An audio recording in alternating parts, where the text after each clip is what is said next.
Moran Logistics admits to violating fair labor standards. Today is Wednesday, February 28th, and this is 570 News on the Go, brought to you in part by NorthCentralPA.com. There's a wind advisory from this afternoon until Thursday morning with gusts up to 55 miles an hour. Otherwise, we'll have showers today, possibly a thunderstorm, a high in the low 60s.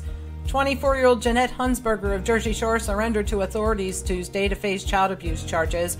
Police allege a 5-year-old nonverbal disabled child under her temporary care had injuries that were suggestive of child physical abuse that included large bruising and a broken finger. Hunsberger blamed all of the injuries except one on accidents or the girl's clumsiness. Following her arraignment, she was released on bail.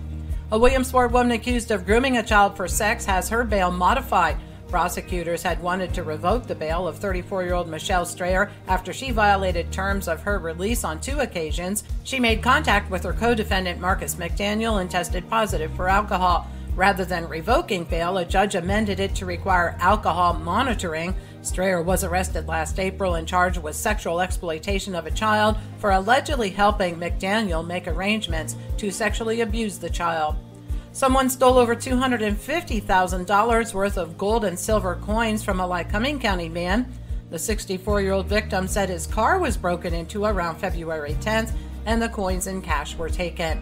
The water supply situation in Lock Haven is still in a vulnerable state. The city manager said the water system is still under a drought warning by the DEP, and water customers won't be free of potential drought conditions until upgrades are completed on the reservoir. Meanwhile, water customers are still being asked to reduce water usage by 10 to 15%.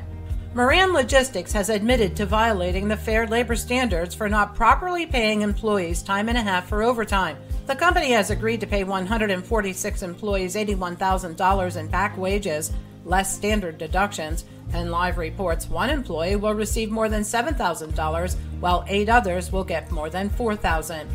Family Dollar has been ordered to pay a record $41 million fine for using a rodent-infested warehouse to distribute food, cosmetics, and medical devices.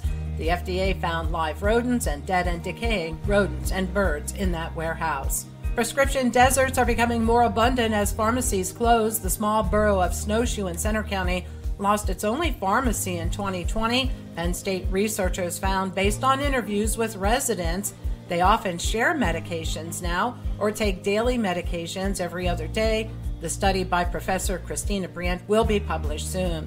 And your tax refund could be higher this year. That's because the IRS adjusted many of its provisions for inflation by changing the standard deduction and tax brackets.